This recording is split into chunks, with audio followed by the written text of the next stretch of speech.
Coca-Cola has once again increased their dividend yield, and it's gonna go from $1.76 to $1.84. So, huge news, kind of.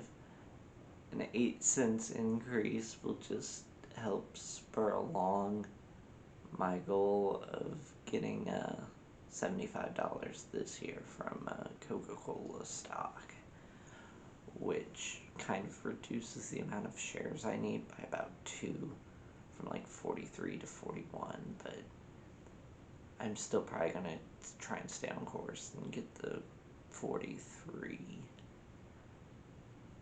I think long term, Coca-Cola is just a good, stable way to go. There might be some better ones like Procter & Gamble and stuff like that, but for now, I'm just gonna put some faith in Coca-Cola, and so far they've been kind of weathering the storm of this maybe recession, maybe not recession pretty well. And I'm kind of waiting for them to dip, and they just kind of haven't really.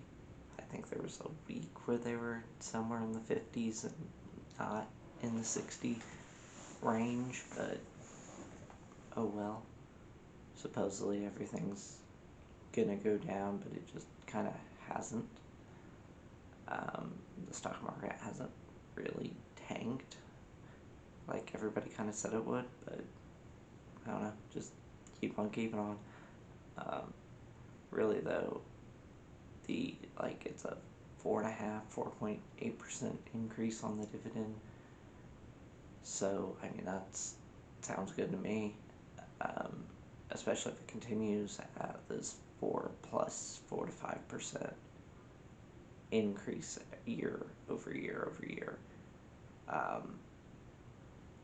Looking at the little chart of where that would lead to in like 10 years, you'd be sitting at like almost a 6% yield on cost in 10 years from now if you were to buy today and they kept doing that.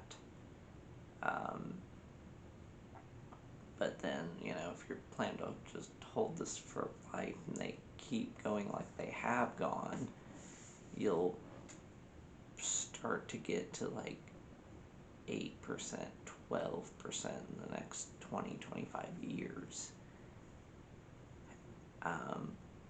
If you also plan to reinvest the dividends, it'll just you could argue that it will kind of snowball it even more, because depending on how you look at it, if that's actually you paying for it, or if it's Coca-Cola, you look at the dividend as more like Coca-Cola buying you more stock, and you're delaying the payment of your dividend, but which really you're not. And it's just another way to look at it.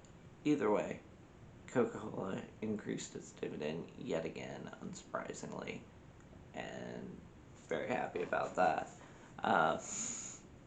So yeah, it'll just make it that much easier to obtain my goal of like $400 in dividends this year. Also, side note, another dividend that I'm looking out for is when Zim is going to announce their dividend, which I think happens sometime in the second week of March, March 11th, March 14th, something like that. I forget exactly when it's supposed to be, but I will probably make a video on that when it's a little closer. Alright, that's it for now. Let's see how this works.